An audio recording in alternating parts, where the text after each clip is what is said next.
milestone is a grim and shocking one. Y algunos momentos, pues sí, me suelto a llorar, digo, por favor, ¿no? I actually lost my dog.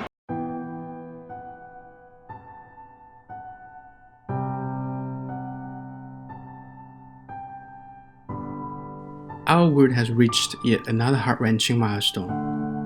Confirmed COVID-19 cases worldwide have just surpassed 100 million. Scores of countries have started to conduct mass vaccinations.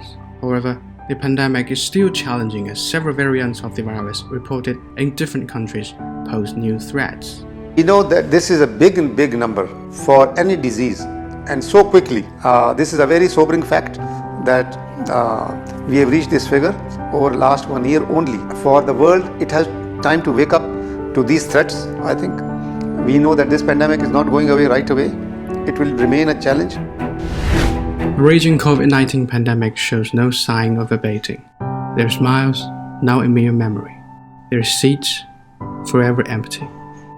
Rooms echo the somber silence of a loved one. Y algunos momentos, pues sí, me suelto a llorar, digo, por favor, ¿no?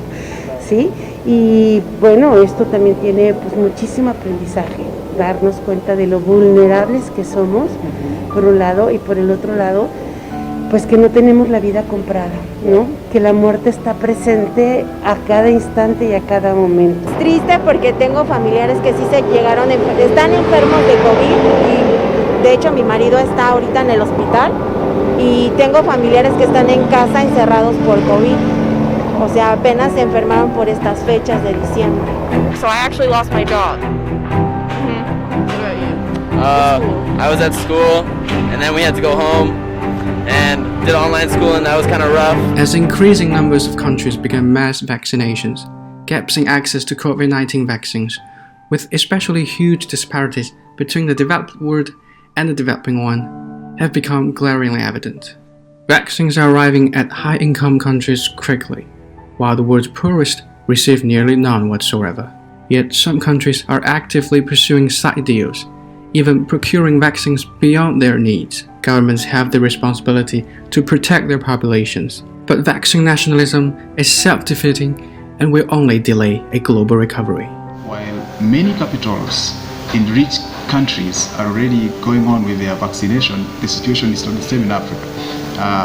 Very few African countries have so far ordered for vaccines because we can produce them locally. And those that have managed to produce these vaccines have only managed to do so from China. There is now real hope that vaccines, in combination with other tried and tested public health measures, will help to end the pandemic. Safe and effective COVID-19 vaccines are the light at the end of the tunnel. Vaccines must be a global public good, available to everyone, everywhere. The good news is that Chinese-made vaccine shots are reaching people in more and more countries.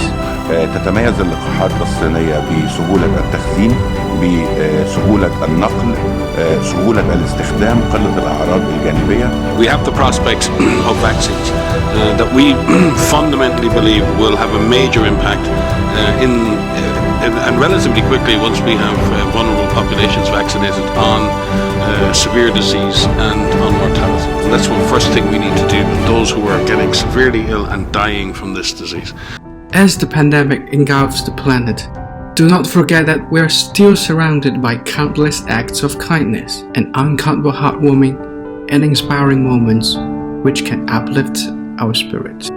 Our world can only get ahead of the virus one way: together.